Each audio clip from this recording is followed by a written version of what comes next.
Hello everyone. Today we go to the 20th time of my life story, Father, Son, and Violin. I apologize that in the last time, the 19th, I was a little too emotional that I could not finish the chapter. Now I start to finish the end of the chapter 8 before we go to chapter 9. Please. I hoped someone in my family would hear, wishing one of them or even a neighbor would come to call me back. A tiny little call in the distance would be enough. I extravagantly imagined my returning home to a bowl of steaming hot noodle waiting for me. If so, I would certainly put more peppers and an extra spoon of lard. Please don't laugh at me. I had just turned 14, a boy at his awkward age. When I'm telling the story today, my heart bleeds again from old wounds. But please, save your tears for later. On that night, I waited and waited.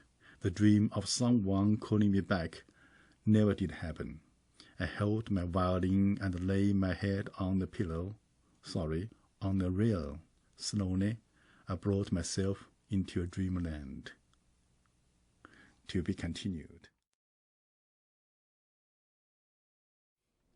Now we go to chapter 9. One encounter a bosom friend, Jiang Nansha. I fell asleep on the railway and dreamed I fell into an ice hole. I was shivering from the frigid cold until I could not shiver more as I had turned into a corpse. I saw someone walking towards me. He looked familiar, resembling my Uncle Dean or my aunt. But when I took a close look, unexpectedly, that person was my father. He bound me with a big quilt, took me home, and put me on my bed. Though I was totally conscious, my body could not move. By then, my younger brother Dan Hing came towards me with a lighter in his hand.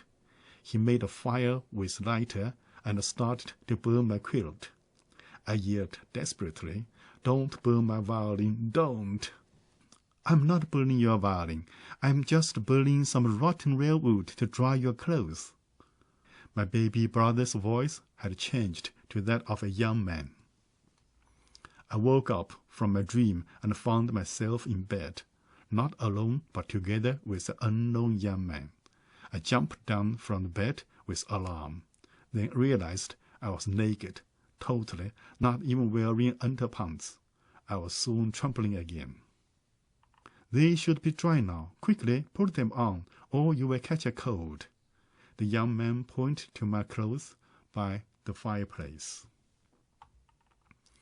I put my clothes on as quickly as I could, took a look around, and recognized it was the wooden hut by the rail crossing where a senior rail and fence switchman used to stay. I remembered when I was in primary school, I used to pass this place twice a day, from home to school and back. How did the old man become a young man? "My name's Jiang Nansha. My master told me that from time to time he asked you to buy tofu and a vegetable for him. Do you remember?"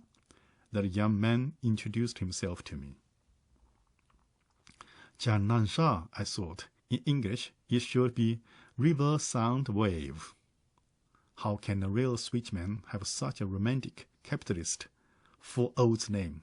I felt a little amazed. "See me more relaxed?" he went on. "Recently, I have grown a habit. After supper, I always wait for you to play the violin. I can tell you are progressing very fast. When you did not show up for a week, I wondered why. Thought you might have moved away.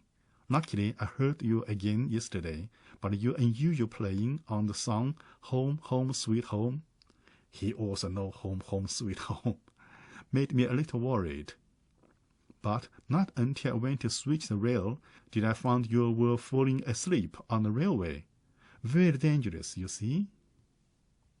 I felt very grateful to him, not only for his saving my life, and also equally, if not more importantly, for his appreciation of my violin, which was vital to me, particularly at that moment under such circumstances. To be with a confidence I surely could make myself at home. "Can I have some hot water? And do you have something to eat?" I asked casually. "I baked a sweet potato for you. It should be ready by now." John got off the bed, took out the sweet potato from the fireplace, peeled off part of the skin, and passed it to me. The baked sweet potato was truly sweet and hot. So was John and his hospitality. Watching me devour the sweet potato voraciously like a hungry tick, he looked sympathetic and hesitant, but still asked, "You've got wounds all over your body. Did your parents do it to you?" "No," I immediately denied. "How could they? My parents love me very much. They will never do things like that." I couldn't talk more. In Chinese, there is a proverb: "The ugly domestic affairs can't go outdoors." In English, it might be, "Don't air dirty laundry in public." Therefore, I could say nothing, just chew my sweet potato with ketchup of sour and bitter slavers. After my emotions cooled down a bit, I began to think that I could actually survive by staying here for a couple of days. But my mother couldn't. She must be worried to death over my whereabouts. Imagine my mother quarreling with my father. I started to be happy again. John looked tired. He wrapped himself with an army coat and sat on the wooden armchair. After being recharged with hot water and a sweet potato, I became energetic again. I felt I should do something to entertain him in return for his kindness. But as soon as I started to talk, like a vehicle with a brake out of order, I couldn't help making stories far away from or even opposite to the facts. Stories such as, "My parents love me the most of all the brothers in the family.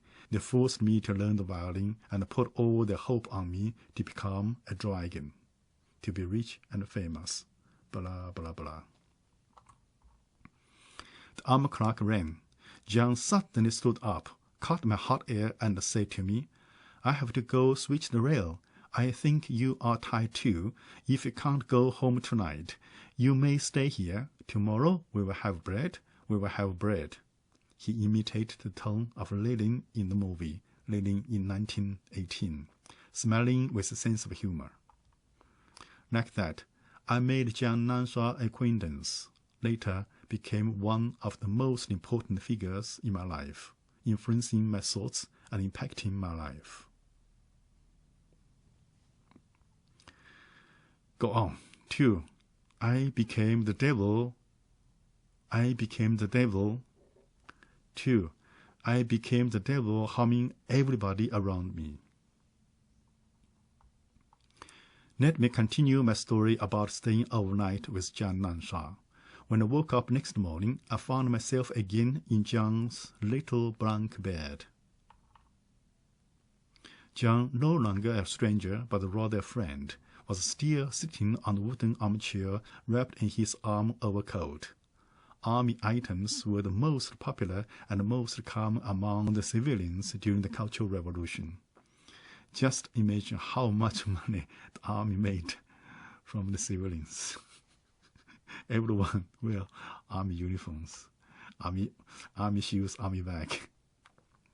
Seeing me come back to the real world, he mixed some herbs with alcohol and daubed it on my wounded spots. I learned this when I was at so-called vast world, the countryside. I don't believe the drug will perform some kind of miracle or wonder, but surely better than doing nothing. You also have been one of the educated youth, thus sending off the elder brother and brother. Oh, I have to stop it. Okay, for a while. Today's story is a little bit short. And we will continue talk about the story. We will continue the story about me. We will continue the story between me and Jiannan Shah, my friend, next time. Thank you for watching, and goodbye.